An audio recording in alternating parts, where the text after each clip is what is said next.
Συμπατριώτες μου Έλληνες, συναγωνιστές μου και συναγωνίστριες, έχουμε πλέον δρομολογηθεί για το 40ήμερο, την 40η της Αναστάσεως, που το πέρας της είναι η Ανάσταση. Με συγκίνηση παρακολουθούμε τις πρώτες λειτουργίες, τους πρώτους χαιρετισμούς και οδεύομαι με πίστη προς το Θεό στο μεγάλο αυτό χαρμόσυνο γεγονός της Αναστάσεως. Ένα γεγονός λυπηρό ήρθε με την έναρξη αυτή να μας υπενθυμίσει ότι δεν είμαστε παντοτινοί στον κόσμο αυτό. Θα το έχετε πληροφορηθεί, βέβαια, δεν το περιμένετε από μένα. Έφυγε από τη ζωή ο συναγωνιστής Πολύδωρος Δάκογλου. Μπορεί να με χώρισαν διαφορές, δεν ξέρω τι άλλες απόψεις διαφορετικές μπορεί να είχαμε, αλλά ο Δάκογλου υπήρξε ένα από τα πρόσωπα που διαδραμάτισαν κέριο ρόλο στην πορεία του εθνικιστικού κινήματος. Με όλα τα καλά του, με όλα τα άσχημά του, με τις αρετές του και τα σφάλματά του, είναι ο Πολύδωρος Δάκογλου, ο οποίος ανήκε σε μια οικογένεια η οποία προσέφερε στον εθνικισμό. Και ο πατέρας του και ο αδερφός του ιδιαιτέρως, ένας έξοχος εθνικιστής της Θεσσαλονίκης, όπου μαζί με τον τηλέμαχο Κόμπη είχαν φτιάξει μια φοβερή κατάσταση στη Θεσσαλονίκη, πολύ καλύτερα σε αυτή των Αθηνών. Γενικά βέβαια το έχει η Βόρειος Ελλάς, η Μακεδονία μας, να μας επιφυλάσσει πάντα αυτές τις ευχάριστες εκπλήξεις και σε πάρα πολλά πράγματα να γίνεται, να βγαίνει, να αποβαίνει καλύτερα των Αθηνών σε ό,τι εν πάση περιπτώσει συγκρίνεται με αυτή. Ο Πολύδωρος Δάκογλου συμμετείχε από τους πρώτους την 4η Αυγούστου του Κωνσταντίνου Πλεύρη. Ανεχώρησε νωρίς από αυτήν. Αργότερα, πολύ αργότερα, δημιούργησε μετά τους αρχαιούς, έφτιαξε το ενιαίο εθνικιστικό κίνημα στον Βόλο μαζί με άλλους συναγωνιστάς και διαδραμάτισε το ρόλο που διαδραμάτισε και που αυτός ανήκει στην ιστορία του εθνικισμού και στην κρίση εκείνων οι οποίοι θα θελήσουν να ασχοληθούν με αυτήν την ιστορία. Οι έχοντες κρίσιν θα κρίνουν και οι κρίνοντες θα κριθούν. Ο Θεός να αναπαύσει την ψυχή του. Η κηδεία του θα γίνει στον Ναύπλιο, κοντά στον Ναύπλιο που επέρασε όλο το υπόλοιπο της ζωής του μετά την αναχώρηση από την Αθήνα και το τέλος του ενιαίου εθνικιστικού κινήματος, το κλείσιμο το γραφείο του δηλαδή στην οδό Ιπποκράτους, που περνάω κάθε 3 και λίγο και το βλέπω για να μνήσκομαι ημερών αρχαίων, και θα συνοδεύσουν στη τελευταία του κατοικία όσοι εκ των συναγωνιστών μπορούν να πάνε. Ούτε ο δάσκαλος μπορεί να πάει αυτή τη στιγμή, ούτε και εγώ έχω τη δυνατότητα να πάω στον Ναύπλιο. Θα τον θυμόμαστε πάντα τον Πολύδωρο του Δάκογλου και θα θυμόμαστε και όσα προσέφερε στον εθνικισμό, με όποιο τρόπο τα προσέφερε και με όποια κρίση συνοδεύει αυτά τα πράγματα, αυτές τις προσφορές του, αυτόν τον αγώνα του. Ο Θεός να αναπαύσει την ψυχή του και εύχομαι σε όλους να τον θυμούνται και να μην τον ξεχάσουν. Συναγωνιστές και συναγωνίστριες, βρισκόμεθα σε μια κατάσταση παγκόσμια και ημεδαπή πάρα πολύ άσχημη. Πρωτόγνωρη κατάσταση όπου δημιουργούνται θέματα που δεν είχαν δημιουργηθεί ανάλογα ποτέ στο παρελθόν. Υπάρχει ένας πρόεδρος των ΗΠΑ, ένας απρόβλεπτος τύπος, για τον οποίο και πάλι θα το πω, επιφυλάσσομαι να εκφράσω μια άποψη αρνητική, θετική, ή να πω ορισμένα πράγματα πάνω στο πώς εμείς βλέπουμε τις προσπάθειές του να δημιουργήσει μια παγκόσμια κατάσταση ανάλογα με εκείνα που αυτός επιθυμεί. Ο Τραμπ σε πολλά πράγματα αντιφάσκει και σε πολλά πράγματα δεν μας ικανοποιεί εμάς τους εθνικιστάς, οι οποίοι πάντα κρίνουμε με τον σωστότερο τρόπο από όλους εκείνους οι οποίοι βγαίνουν στις τηλεοράσεις και αναλύουν γενικές καταστάσεις και καταφεύγουν σε γεωστρατηγικές μελέτες και γεωστρατηγικά αποτελέσματα τα οποία κρίνουν ότι θα συμβούν στο μέλλον. Περισσότεροι από αυτούς, αν σημειώσετε τι λένε, θα δείτε ότι αποτυγχάνουν. Σκέπτονται εκεί και διάφορα και λένε συνέχεια πράγματα. Εμείς παραμένουμε επιφυλακτικοί. Ο Τραμπ παρουσιάζει δύο μεγάλες αντιφάσεις.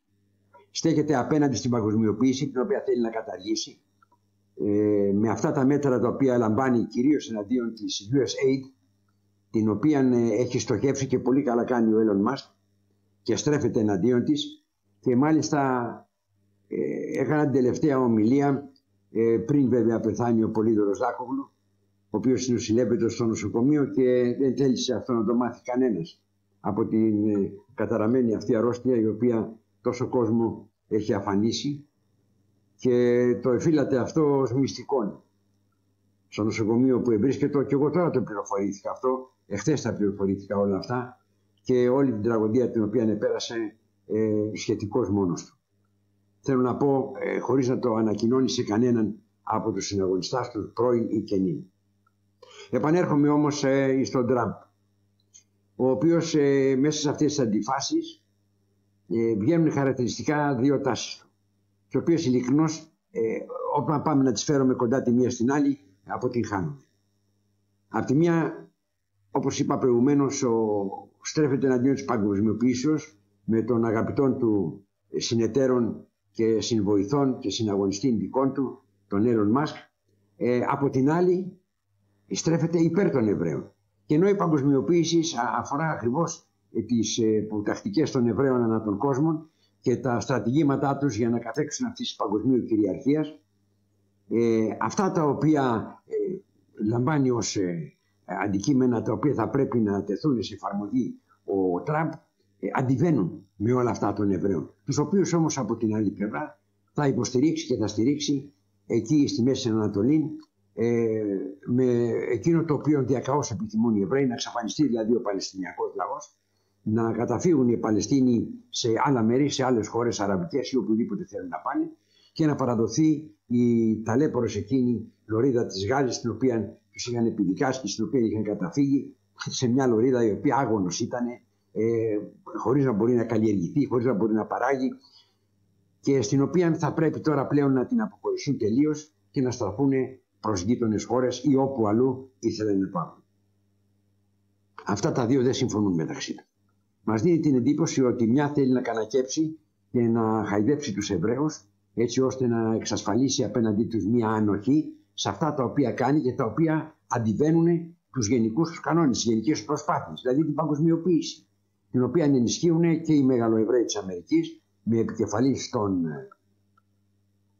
Πολύν και Λίαν Δραστήριο εκεί στην Αμερική, τον Σόρος, ο οποίος διαφεντεύει την Ευρώπη, και τον Ρότσιλντ, ο οποίος από την Αγγλία θα παίξει και αυτό το ρόλο του.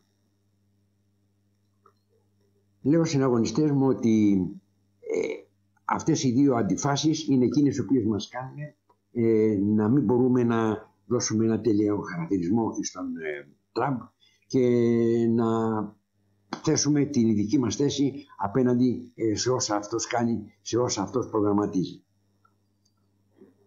Θα περιμένουμε όμως ακόμα για να δούμε πού το πάει και πόσο μπορεί να δώσει στους Εβραίους τη στιγμή που τους παίρνει. Τι τους δίνει, τι τους παίρνει, πού τους αφήνει, πού τους εμποδίζει, πού τους επιτρέπει, πού τους απαγορεύει. Όλα αυτά μας κάνουν να μένουμε διστακτικοί απέναντί του. Αυτούς τους άλλους που ακούτε να σπέβδουν γρήγορα και να λαμβάνουν αποφάσεις και να χαρακτηρίζουν όλες αυτές οι ανοησίες, να μένετε μακράν. Δυστυχώς δεν μπορούμε να παίξουμε κανένα ρόλο μέσα στην Ελλάδα, δεν μπορούμε να έχουμε τη δυνατότητα να παίξουμε κανένα ρόλο μέσα στην Ελλάδα.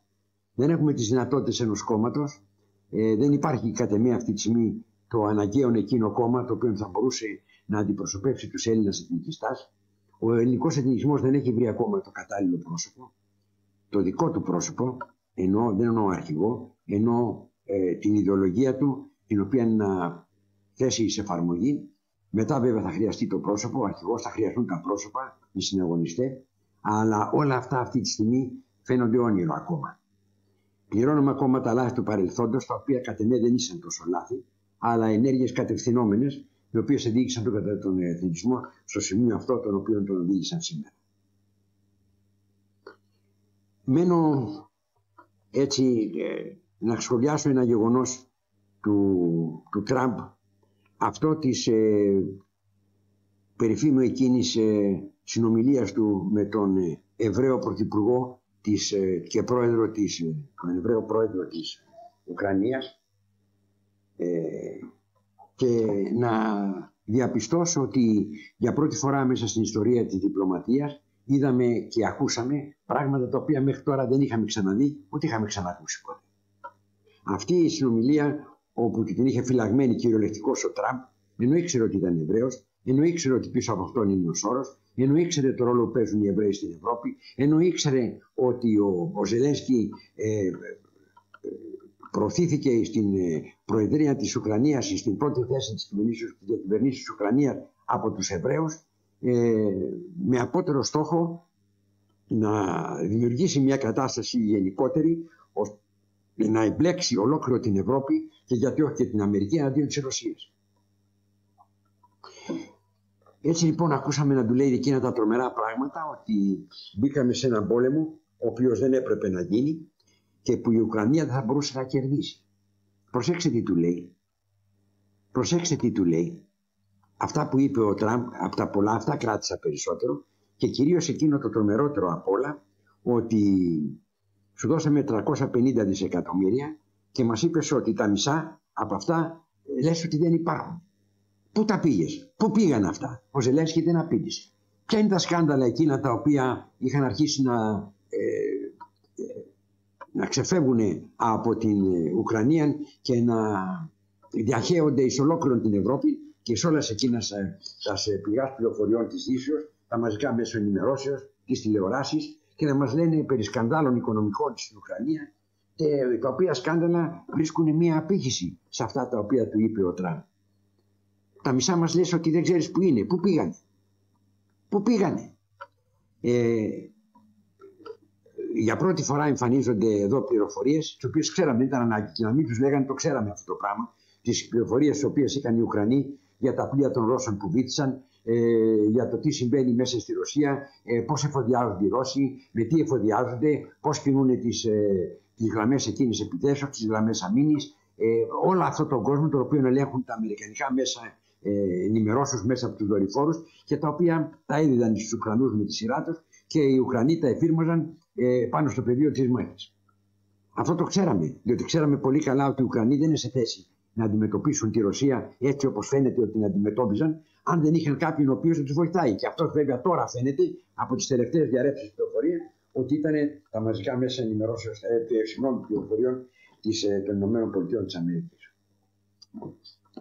Εκείνο όμως το οποίο μας κάνει εντύπωση πιο πολύ είναι αυτό που του είπε ο Τραμπ σε μια πολύ θυμώδη και εκνευριστική στιγμή, την οποία του λέει «Τζογάρης επάνω στην Ουκρανία, τζογάρης στον Τρίτο Παγκόσμιο Πόλεμο». Παίζεις δηλαδή, πάνω στη δημιουργία του Τρίτου Παγκοσμίου Πολέμου.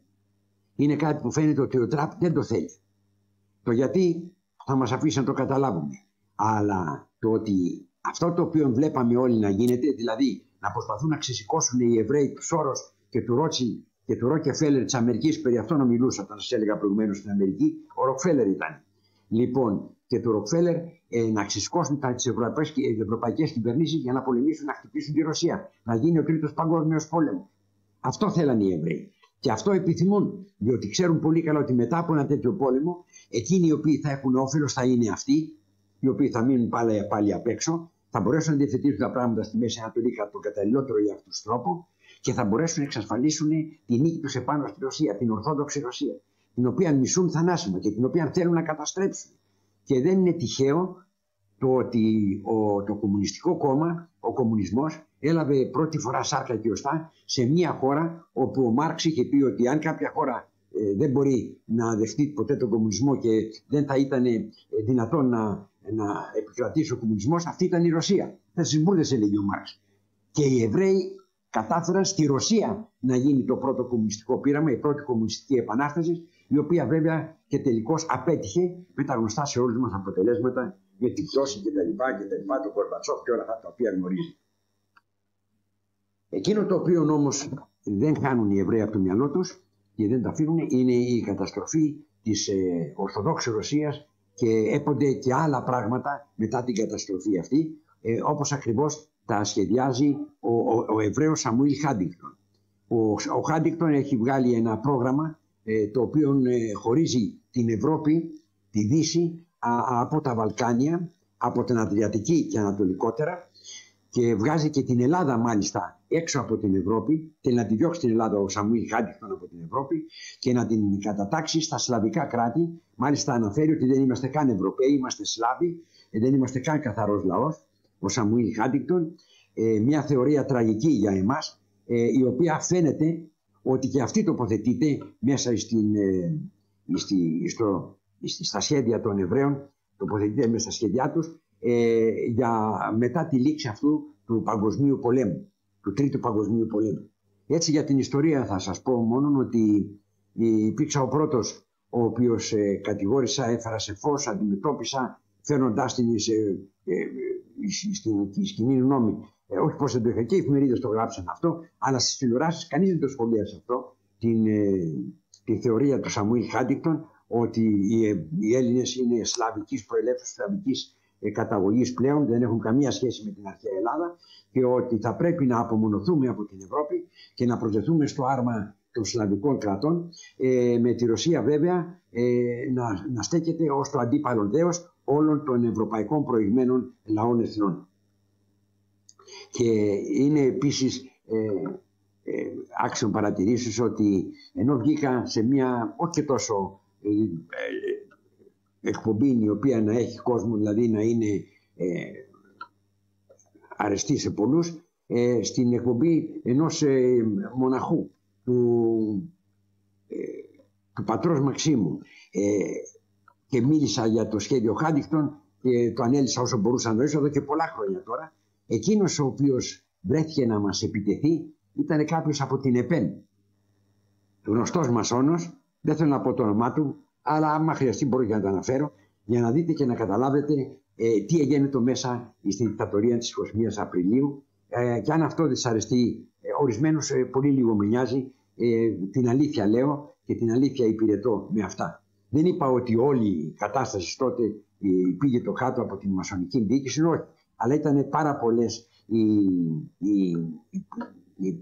οι παρουσιάσεις, οι παρουσίες των μασονικών, της μασονικής τοάς μέσα στην δικτατορία της 21 Απριλίου, έτσι ώστε να μην μπορούν να αποδεχθούν πράγματα και καταστάσεις τα οποία δυστυχώς και δεν απευθεύθησαν τότε.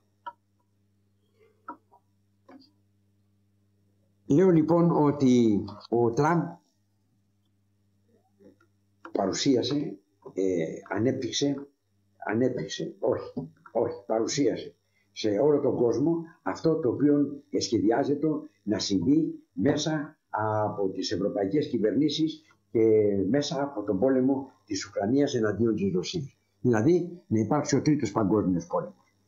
Αυτό το βλέπετε όσοι μπορείτε να το δείτε, διότι καμιά φορά τα γεγονότα παρουσιάζονται και δεν μπορούν να τα δουν οι περισσότεροι, δεν μπορούν να τα αντιληφθούν για τον εξής λόγο. Διότι δεν τους επιτρέπει οι γνώσεις που έχουν πάνω στα διεθνή προβλήματα και στις διεθνείς καταστάσεις, κυρίως όμως αυτό που έχω πει πάρα πολλές φορές, το έχω πει και το έχω τονίσει πάρα πολλές φορές, είναι ο τρόπος με τον οποίο κρίνουμε τα γεγονότα. Είναι εκείνο που σας είχα πει την περασμένη φορά, ο κωδικός με τον οποίο αποκωδικοποιούνται γεγονότα, καταστάσεις, συγκυρίες, οι οποίες παρουσιάζονται μπροστά μας και σπέβουν όλοι να τις εξηγήσουν. Εκείνοι οι οποίοι έχουν το σωστό κωδικό είναι εκείνοι οι οποίοι θα κάνουν και τις σωστές αναλύσεις και θα οδηγηθούν στα σωστά συμπεράσματα. Και κατά την άποψή μου, την οποία ουδέποτε εγκαταλείπω, εκείνοι οι οποίοι μπορούν να το κάνουν αυτό είναι μόνο οι εθνικιστές. Διότι έχουμε τον κωδικό. Έχουμε τον κωδικό εκείνον ο οποίος αποκωδικοποιεί τα πάντα και αναλύει τα πάντα. Έτσι λοιπόν οι Εβραίοι θα θελήσουν να πετύχουν όλα αυτά μέσα από έναν παγκόσμιο πόλεμο, τον οποίο βλέπω ότι το χάνουν πλέον, παρόλο που έχουν ξεσηκώσει την Ευρώπη να τη στρέψουν αντίον της Ρωσίας. Και πάλι θα πω εκείνο το οποίο έχω πει τόσες φορές στις ομιλίες. Δεν θυμάμαι ποτέ η Ρωσία να εξεστράτευσε εναντίον της Ευρώπης, ενώ αντιθέτως θυμάμαι πάρα πολλές φορές που η Ευρώπη εξεστράτευσε και εισήλθε επιθετικώς μέσα στα εδάφη της Ρωσίας. Πάρα πολλές φορές. Ούτε μία φορά δεν θυμάμαι τους Ρώσους να επετέθησαν στην Ευρώπη με απότατο σκοτώ να την καταλάβουν, να πάρουν εδάφη. Το Lebensraum, το ζωτικό χώρο που έλεγε ο Χίτλερ, ο οποίος γι' αυτό ήταν προς Ανατολάς, να τον βάζουν οι Ρώσοι προς Βισμάρ. Δεν έχουν και ανάγκη. Οι Ρώσοι το μόνο μέρος το οποίο θελήσαν να έχουν κάτω υπό την άμεση επίβλεψή τους ήταν η Ουκρανία. Η οποία Ουκρανία δεν υπήρχε τότε. Και δεν υπήρχε, φαίνεται στο εξής, ότι η πρωτεύουσα της Ουκρανίας στο Κίεβο υπήρξε κατά πρώτον πρωτεύουσα της Ευρώπης. Υπήρξε πρωτεύουσα των Ρώσων, το Κίεβο. Και εκεί, όπως σας έχω πει και άλλες φορές, στείλαμε την πριγκίπισσή μας από το Βυζάντιο, της οποίας μάλιστα τα μεταξωτά φορέματα εσέρνονται μέσα στις λάσπες του Κιέβου και σε κάτι ξύλινες, είχαν βάλει πάνω στους δρόμους ξύλινες σανίδες για να περπατάει η πριγκίπισσα του Βυζαντίου. Αυτά τα ζώα γίνανε σήμερα αυτοκρατορία και έχουν λόγο παγκόσμιο. Και εμείς κοντεύουμε να χαθούμε. Θα αναφερθούμε όμως σε αυτό εν συντομία. Γιατί κοντεύουμε να χαθούμε. Από αυτά τα οποία συμβαίνουν μέσα στην πατρίδα και τα οποία δεν θέλετε να δείτε, δεν θέλετε να καταλάβετε, και θα έρθουν μια μέρα που θα υψωθούν μπροστά σας και θα απαιτήσουν απάντηση την οποία δυστυχώς δεν θα μπορέσετε και να δώσετε. Μέσα από όλα αυτά τα οποία μπορούμε να συνάγουμε ως αποτελέσματα και να τα θεωρήσουμε ως τα περισσότερο σπουδαία από την συνομιλία του Τραμπ με τον Ζελένσκι, θα παραμείνουμε σε αυτό, στην προσπάθεια δημιουργίας του Τρίτου Παγκοσμίου Πολέμου. Το παραδέχτηκε ο Τραμπ. Δεν είδα κανέναν να το θίγει αυτό. Δεν είδα κανέναν να το λέει αυτό το πράγμα. Δεν είδα κανέναν να το σημειώνει πόσο σπουδαίο ήταν αυτό που είπε. Βαδίζαμε για τον Τρίτο Παγκόσμιο. Εκεί θέλουν να μας οδηγήσουν. Βαδίζαμε για τον Τρίτο Παγκόσμιο. Και κανείς δεν έμεινε στο σημείο αυτό. Δεν σταμάτησε εκεί. Να σημειώσει δηλαδή αυτό το οποίο είπε ο Τραμπ στο Ζελένσκι. Και με τρόπο πολύ θυμωμένο, και επέμεινε σε αυτό. Και βλέπετε μετά από αυτό τι έγινε. Μετά την προσπάθεια των ΗΠΑ να απέχουν πλέον και από τον ΝΑΤΟ, να φύγουν και από τον ΟΗΕ, που ακούσαμε για πρώτη φορά, νομίζω το είπαμε στην περασμένη μας παρουσίαση, ότι ο ΟΗΕ σαν Οργανισμός Ηνωμένων Εθνών που σκοπόν είχε την παγκόσμια ειρήνη, είναι ένας αποτυχημένος, ένας φουκαράς οργανισμός, ο οποίος έχει ξεφτυλιστεί πάνω από τα ίδια τα λόγια, από τις ίδιες τις πράξεις, από τα ίδια τα ενεργούμενα επάνω στους λαούς της γης. Δεν κατόρθωσε να αποφύγει πολέμους, δεν κατόρθωσε να αποφύγει αιματοχυσίες, δεν επέφερε ανακούφιση σε λαούς που εχημάζονται, που εταλαιπωρούνται από τις δυστυχίες και τα πολεμικά γεγονότα. Δεν έκανε απολύτως τίποτε, μια τρύπα στο νερό. Θέλει λοιπόν να τον καταστρέψει, όχι. Να τον διαλύσει, όχι. Να τον περιφρονήσει ο Τραμπ. Να φύγει από αυτόν και να φύγει και από την Ευρώπη και να φύγει και από τον ΝΑΤΟ. Και να φύγει τους Ευρωπαίους μόνος τους να αντιμετωπίσουν, όπως λέει, τη Ρωσία. Δεν έχουν να αντιμετωπίσουν τίποτα οι Ευρωπαίοι, διότι η Ρωσία δεν τους απειλεί. Δεν απειλεί κανένα η Ρωσία. Η Ρωσία το μόνο που ήθελε ήταν η Ουκρανία. Και αυτό το ξέρανε πάρα πολύ καλά οι Εβραίοι. Έχουν γραφεί βιβλία στις ΗΠΑ για το θέμα της Ουκρανίας, πόσο σπουδαίο είναι για τη Ρωσία. Έχουν γίνει αναλύσεις στις ΗΠΑ, έτσι ώστε να μην υπάρχει καμία αμφιβολία ότι αυτό το οποίο έγινε με το Ζελένσκι, από εκεί δηλαδή όπου η κυβέρνηση πριν από το Ζελένσκι ήταν φιλορωσική και δεν είχε κανένα λόγο η Ρωσία να επέμβει, δεν είχε κανένα λόγο η Ρωσία να στείλει στρατεύματα, δεν είχε κανένα λόγο η Ρωσία να αρχίσει εχθροπραξίες, διότι όλα έμπαιναν κατά τον καλύτερο τρόπο προς τα συμφέροντα της Ρωσίας, τα οποία μόνον εξυπνούνται μόνον στην Ουκρανία. Δεν είχε τίποτε άλλες βλέψεις η Ρωσία. Το να ζητάει σήμερα η Ρωσία και να θεωρείται κάτι σε εδάφη, εκείνα τα εδάφη της Κριμαίας, αυτό είναι ό,τι το φυσικότερο. Βέβαια, εκείνοι οι οποίοι θα μπορούσαν να πούνε μια κουβέντα και να πούνε «Για σταματήστε, Ουκρανοί και Ρώσοι, δυο γάιδαροι μαλώνανε σε ξένον αχυρώνα». Για ποια Κριμαία μιλάτε? Η Ιφηγένεια, η τραγωδία της Ιφηγενίας, εκεί παίζεται, στην Κριμαία παίζεται. Εκεί ακριβώς λαμβάνει η χώρα, στην Κριμαία. Οι Έλληνες ήμασταν εκεί όταν η Κριμαία ήταν ένας έρημος τόπος. Δεν υπήρχαν, καλά οι Ουκρανοί δεν υπήρχαν ποτέ σαν λαός ιδιαίτερος, δεν υπήρχαν Ουκρανοί ποτέ, Ρώσοι είναι. Και οι Ρώσοι ήταν πολύ πιο βορειότερα τοποθετημένοι. Εν πάση όμως περιπτώσει οι Έλληνες δεν μιλάνε, διότι δεν πρέπει να μιλάνε, διότι έχουμε κυβερνήσεις οι οποίες είναι ορκισμένες εχθρές του ελληνισμού. Οι κυβερνήσεις οι ελληνικές μισούν τον ελληνισμό, μισούν την Ελλάδα, μισούν την ελληνική πατρίδα. Οι ελληνικές κυβερνήσεις είναι εχθρές του ελληνικού λαού, μαζί με τους κομμουνιστάς, μαζί με τους μασόνους, μαζί με τους γύφτους, οι οποίοι αναπτύσσουν μια πολύ ανόητο δραστηριότητα τα τελευταία χρόνια. Τους έχουν βάλει επίτηδες εκείνοι οι οποίοι διευθύνουν τα πράγματα στην Ελλάδα να γίνονται αυτά τα οποία γίνονται.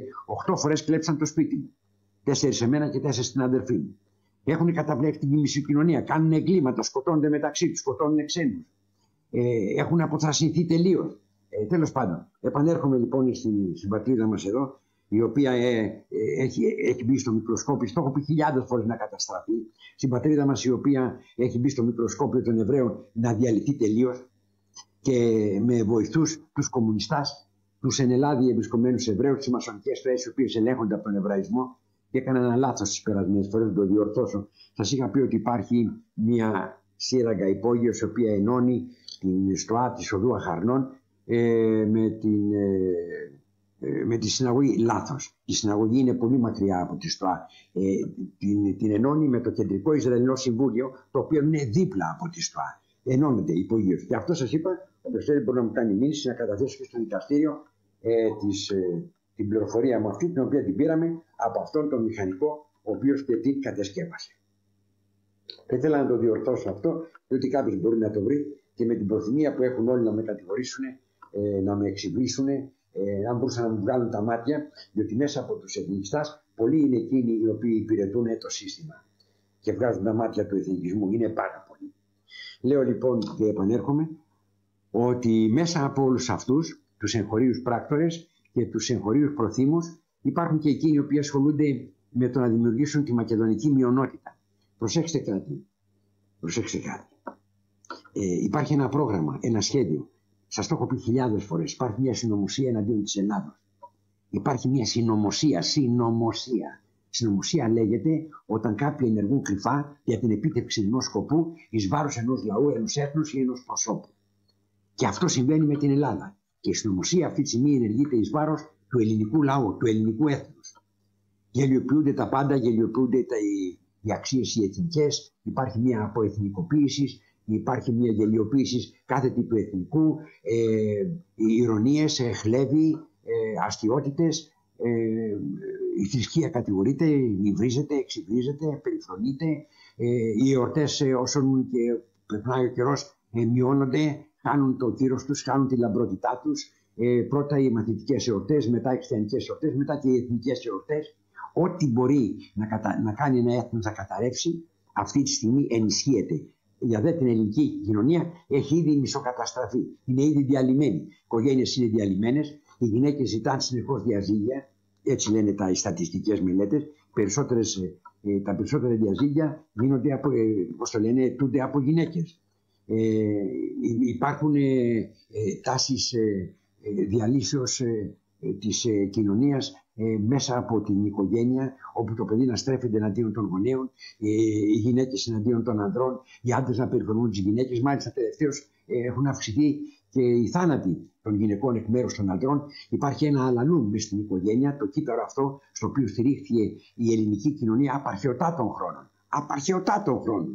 Μέχρι σήμερα και κατά τη διάρκεια της τουρκοκρατίας ακόμα η οικογένεια στήριξε το έθνο. Αυτό διαλύθηκε. Δεν είπα διαλύεται, είπα διαλύθηκε. Αν υπάρχουν ακόμα είναι ότι υπάρχουν ορισμένες οικογένειες που τηρούν τα παραδοσιακά και όλα εκείνα τα οποία στήριξαν την κοινωνία την ελληνική και την εκράτησαν ζωντανή όλα αυτά τα τραγικά χρόνια τα οποία πέρασε η Ελλάδα. Και πέρασε τραγικά χρόνια όχι μόνο κατά την περίοδο της τουρκοκρατίας, τα 200 χρόνια που απέχουμε από αυτή, αλλά πέρασε τραγικά χρόνια και κατά την Μητριακή καταστροφή και κατά τον Πρώτο Πόλεμο και κατά τον Δεύτερο Πόλεμο και κατά τον Συμμορικό Πόλεμο, ο οποίος αποκαλείται εμφύλιος. Τώρα πάνε να μας πάρουν τη Μακεδονία, εκεί θέλω να καταλήξω. Υπάρχει λοιπόν μια τρομερή προσπάθεια μέσα σε όλα αυτά, τα διαλυμένα, τα διαλυτικά, να δημιουργηθεί μια μακεδονική μειονότητα. Τι κάνανε πρώτα? Τι ωραία που το κάνανε, πόσες φορές σας το έχω πει εγώ, η Ελλάδα μέχρι τον Αλιάκμονα και το ισχύον καθεστώς μαρξιστικό. Θα έρθει μια ώρα που θα με θυμηθείτε. Και φωνάζω από αυτά πριν το 2000. Πριν το 2000. Η Ελλάδα μέχρι τον Αλιάκμονα και το ισχύον καθεστώς, το παραμένον καθεστώς μαρξισμό. Τι γίνεται λοιπόν τώρα? Προσπαθούν να φτιάξουν πέραν αυτού του ονόματος, το οποίο το επέτυχαν. Μάλιστα οι θύνοντες στα Σκόπια δεν λένε πλέον Βόρειος Μακεδονία, παρουσιάζονται ως Μακεδονία. Και στις διεθνείς συναντήσεις και οπουδήποτε σε διεθνείς συναντήσεις, όχι μόνο κρατών, κυβερνήσεων, πολιτικών καταστάσεων, αλλά και σε αθλητικές συναντήσεις, δεν βλέπουμε Βόρειος Μακεδονία, βλέπουμε Μακεδονία. Αφού λοιπόν το πέτυχαν αυτό, τώρα με εγχωρίους προδότες, παλιανθρώπους, μασόνους, διεφθαρμένους, κομμουνιστάς, κυρίως οι κομμουνιστές είναι η πέμπτη φάλαγγα, η οποία ηγείται της αποεθνικοποίησης της Ελλάδας, καταστροφής του έθνους, του ελληνικού έθνους. Είναι εκείνο που είχε πει η Παπαρίγα, που σας το είχα πει μέσα στις διάφορες παρουσιάσεις προς εσάς, όταν μίλησε στη γιορτή της Νεολαίας στο Περιστέρι, πριν από πολλά χρόνια. Εμείς καταστρέψαμε τον ελληνικό στρατό στη Μικρά Ασία και εμείς δεν επιτρέψαμε στην Ελλάδα να γίνει μεγάλη. Διότι αν νικούσε στη Μικρά Ασία, η Ελλάδα θα γινόταν μεγάλη, ούτε συζήτηση. Αυτή τη στιγμή θα είχαμε όλη τη Μικρά Ασία. Δεν θα υπήρχε Αιγαίο, πώς το λέει ο Ερντογάν, η γαλάζια πατρίδα. Πού τη βρήκε τη γαλάζια πατρίδα ο Μογγόλος? Αυτοί δεν ξέρανε το νερό τι είναι, το μόνο νερό που είχαν πάνω σαν τα κατρουλά τους. Το κατρουλιό τους, δεν ξέρανε τι άλλο νερό έχουν πάνω. Αυτοί είχαν να δουν θάλασσα από τον καιρό που γεννήθηκαν σαν Μογγόλοι, εκεί μέσα στις στέπες της Μογγολίας. Λέω λοιπόν ότι πέραν αυτού αρχίζει λοιπόν να δημιουργείται μια προσπάθεια προς εξέβρεση, κυριολεκτικός εξέβρεση μακεδονικής μειονότητας. Και υπάρχουν περιοχές όπως είναι η Μελίτη κοντά στη Φλόρινα, όπως είναι τα Γιαννιτσά, στον Ομοπέλης, αν δεν κάνω λάθος, και ο Σοχός στην Θεσσαλονίκη, όπου αρχίζουν δειλά-δειλά να δημιουργούνται οι πρώτες τάσεις, οι πρώτες επικίνδυνες παρουσίες στον ελληνικό χώρο της ανυπάρτου μακεδονικής μειονότητας. Να μιλάνε για μακεδονική γλώσσα, την οποία πολλές φορές θέλουν να παρουσιάσουν σαν την αρχαία ελληνική, τη μακεδονική. Οι Μακεδόνες ήταν Έλληνες και μιλάγανε ελληνικά. Λοιπόν, την μακεδονική γλώσσα, την αρχαία ελληνική, την παρουσιάσουν τη μακεδονική γλώσσα. Αλλού δεν παρουσιάζουν μια άλλη γλώσσα, ένα άλλο ιδιώμα με το οποίο μιλάνε αυτοί σήμερα. Και γενικότερα να παρουσιάσουν μια καταπιεζωμένη μακεδονική μειονότητα, την οποία δεν αφήνει να φανεί οι ελληνικές κυβερνήσεις.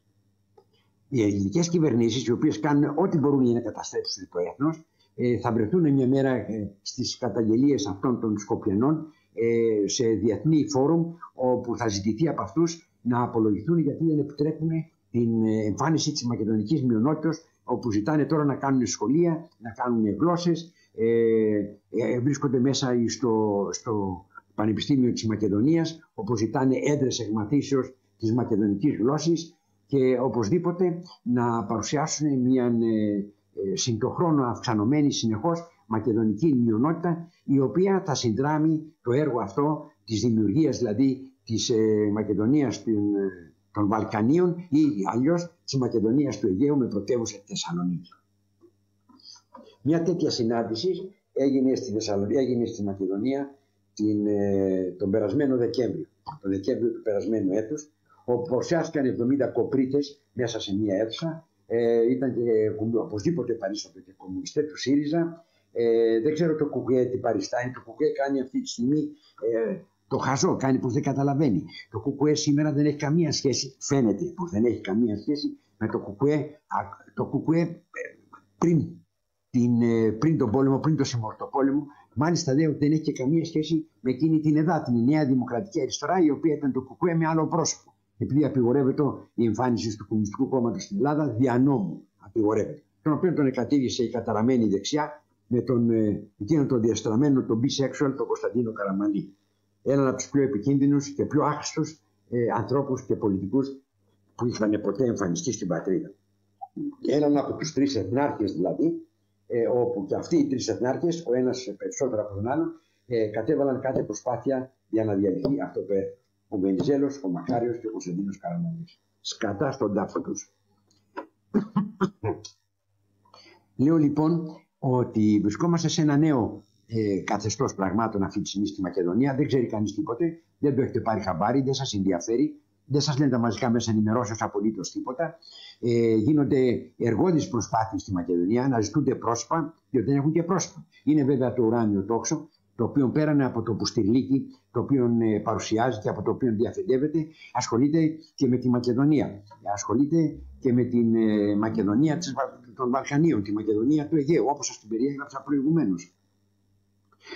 Είναι άλλες οργανώσεις, παρεμφερίες, οι οποίες έχουν δημιουργηθεί τώρα ως μακεδονικές οργανώσεις, ως οργανώσεις προστασίας της μακεδονικής γλώσσης, αυτής της ανυπάρτου γλώσσης που σας προανέφερα, και προστασίας των δικαιωμάτων, των ανθρωπίνων δικαιωμάτων. Ποια είναι τα ανθρώπινα δικαιώματα? Αυτά των δίθεν Μακεδόνων, δηλαδή της μακεδονικής μειονότητας, αυτών των 5, 10, 20 που υπάρχουν αυτή τη στιγμή ή παρουσιάζονται ως Μακεδόνες και τους οποίους τους γνωρίσαμε καλά εμείς στο ξινό νερό έξω από τη Φλόρινα, όταν μας επετέθησαν και προσωπικώς μου κόψανε το αριστερό πόδι. Μου το κόψαν τελείως, δηλαδή μου κόψαν το στένο του, το πόδι μου κρεμότανε. Μεταφέρθηκα στην Αθήνα και τώρα δόξα τω Θεώ, δόξα να Άγιο Θεός, το πόδι μου το κομμένο είναι καλύτερα από το δεξιό. Το αριστερό μου πόδι μου κόψε καλύτερα από το δεξιό. Δώσαμε μάχη εκεί, μια ελάχιστη ήμασταν και έπεσε όλο το χωριό επάνω να μας φάει. Και αν δεν προλάβαινε η αστυνομία να προλάβει από τα γύρω χωριά να συνδράμει την εκδήλωση αυτή την οποία είχαμε κάνει να καταθέσουμε στεφάνι, θα είχαμε και θύματα, θα είχαμε και νεκρούς. Μεταξύ αυτών είμαι βέβαιος ότι ο πρώτος θα ήμουν εγώ. Βρισκόμαστε σε μια πάρα πολύ άσχημη κατάσταση με μια κυβέρνηση της δεξιάς, η οποία δεν έχει να κάνει τίποτα με αυτά τα οποία διέδεται η δεξιά τόσα χρόνια. Εκείνος ο αρχιπροδότης ο Σαμαράς, ο οποίος ήταν αυτός ο οποίος συνετέλεσε στη δημιουργία του Μακεδονικού, έτσι όπως αυτό παρουσιάστηκε μετά από το ΣΥΡΙΖΑ, είχε φροντίσει ο Σαμαράς να διατηρηθεί ώστε να το πάρει ο ΣΥΡΙΖΑ και να το προωθήσει και να ονομαστούν τα Σκόπια Βόρειος Μακεδονία. Ο Σαμαράς είναι ο εγκληματίας. Κανείς δεν μιλάει για αυτόν. Πόσες φορές σας έχω περιγράψει τον τρόπο με τον οποίο ενήργησε ο Σαμαράς. Κράτησε ζωντανό το Μακεδονικό να το πάρει ο ΣΥΡΙΖΑ και να το φέρει στο σημείο της προδοσίας που το έφερε. Λέω λοιπόν, σήμερα παρουσιάζεται ως ο δεξιός. Το τι γίνεται, το τι σας πιάνουν, το τι σας προδίδουν, το τι σας παρουσιάζουν, δεν το βλέπετε. Δεν θέλετε να ακούσετε τη φωνή της λογικής. Δεν θέλετε να συνταχθείτε με τον εθνικισμό. Δεν θέλετε να επιστρέψετε πίσω, να πάρετε την πατήν οδόν, την άγουσα προς τα σπηγά του ελληνισμού. Εκεί όπου καταβγάζει το Απολλώνιο ελληνικών φως. Εκεί όπου βρίσκεται όλη η αλήθεια για αυτά που ενεργούν εναντίον του ελληνικού έθνους. Του μοναδικού έθνους στον κόσμο. Που αν τυχόν το ελληνισμός ποτέ φύγει από τη γη, η γη θα μεταβληθεί σε ζούγκλα. Η γη θα μεταβληθεί σε ζούγκλα. Λέω λοιπόν ότι, αγαπητοί μου συναγωνιστές και συναγωνίστριες, ότι θα πρέπει όσοι απομένουν εθνικιστές να εντείνουν τις προσπάθειες τους, να εντείνουν τον αγώνα τους και να αρχίζουν να διαρωτώνται τι θα γίνει με εμάς. Βλέπετε ότι δεν υπάρχει καμία άλλη κατάσταση, δεν υπάρχει καμία άλλη παράταξη η οποία να μπορεί να πραγματεύεται τον εθνικό λόγο και να το χρησιμοποιεί όπως εμείς οι εθνικιστές. Να μπορεί να στοχεύει σημεία κρίσιμα του ελληνισμού έτσι όπως κάνουμε εμείς οι εθνικιστές. Να φέρνει σημεία προσυζήτηση τα οποία είναι ζωτικά σημεία για διατήρηση των Ελλήνων, για διατήρηση του ελληνικού έθνους, έτσι ακριβώς όπως τα θέτουμε εμείς. Πρέπει το ταχύτερον δυνατόν να δημιουργηθεί το νέο ελληνικό εθνικιστικό κίνημα. Δεν ξέρω πώς θα δημιουργηθεί, δεν ξέρω με ποιους θα δημιουργηθεί, αλλά πρέπει να γίνει το δυνατόν συντομότερο. Εάν δεν γίνει αυτό, η μακριά νύχτα η οποία συνεχίζεται να υπάρχει τόσα χρόνια από τον καιρό της 4ης Αυγούστου, από το χειμώνα του 64, το 65, συνεχίζεται μέχρι σήμερα. Εάν δεν φροντίσουμε να διατηρήσουμε την ύπαρξή μας καταρχάς και δεύτερον να συνενωθούν όλες οι δυνάμεις οι οποίες υπάρχουν εις μια νέα αναφετηρία, εις ένα νέο ξεκίνημα, δεν θα έχουμε μετά από λίγα χρόνια κανένα εθνικό λόγο να αντιπαρατάξουμε σε αυτούς οι οποίοι μεθοδεύουν για την πατρίδα μας τα χειρότερα. Χωρίς να θέλω να επιμείνω περισσότερο και χωρίς να θέλω να σας ταράζω περισσότερο, που θα έπρεπε αυτή την ταραχή κάθε μέρα να την έχετε από μόνοι σας. Θα πρέπει αυτή την αγωνία κάθε μέρα να την βασανίζετε μέσα στην ψυχή σας εσείς ίδιοι από μόνοι σας. Αλλά δυστυχώς δεν έχουμε τους ανθρώπους. Και όσον αφορά το κατ' εμέ, δεν υπάρχουν και οικονομικές εκείνες δυνατότητες για να μπορέσουμε να ξεκινήσουμε ένα καινούριο ξεκίνημα. Δεν υπάρχουν οι δυνατότητες εκείνες να μπορέσουμε να ξεκινήσουμε έναν αγώνα. Έναν αγώνα τον οποίο ξεκίνησε η 4η Αυγούστου με εκείνους που τους ξεκίνησε. Και ας το κάνω αυτό για να κλείσω τη σημερινή μου παρουσίαση, μια σαν τελευταία αναφορά στον Πολύδωρο Δάκογλου, ο οποίος υπήρξε από τους πρώτους εκείνους. Δεν ξέρω, συνέχισε με τα λάθη του, συνέχισε με τις παραλήψεις, συνέχισε με τον τρόπο που το έκανε. Είπα ότι θα κριθεί από εκείνους οι οποίοι θα έχοντας την ιστορία ως σύμμαχων, ως βοηθών και τη σημασία, την ιστορία ως διδάσκαλων, θα μπορέσουν να βάλουν τα πράγματα στις θέσεις τους και να αποδώσουν ευθύνες. Με αναφορά μας λοιπόν στον Πολύδωρο Δάκογλου, ο οποίος δεν είναι πλέον μαζί μας, και με αναφορά μας σε μια ευχή το συντομότερο δυνατόν να δημιουργηθεί το νέο ελληνικό εθνικιστικό κίνημα, θα σας χαιρετήσω, θα σας πω να προσέχετε, τα γεγονότα τα πυκνώνουν τις ημέρες που έρχονται, πώς θα τα αναλύουμε, τι θα λέμε για αυτά και πώς θα βγάζουμε την αλήθεια μέσα από αυτά, αλήθεια η οποία συμφέρει στην πατρίδα, διότι εθνικών η αληθές είναι ό,τι είναι σύμφωνα με το έθνος, ό,τι συμφέρει στο έθνος των Ελλήνων, το έθνος του Θεού. Να αντιθέσει με το άλλο έθνος, το οποίο αντιμαχόμενον των Θεών αντιμάχεται τους Έλληνες, οι οποίοι και εκφράζουν τη διαβούληση και εκφράζουν κάθε πολιτισμική έννοια, κάθε ηθική αξία. Εκφράζουν πάνω σε αυτή τη γη κάθε τι το όμορφο, το οποίο οι άνθρωποι σήμερα το πήραν, το δέχτηκαν ως πολιτισμό και προσπαθούν να το εφαρμόσουν. Να είστε καλά.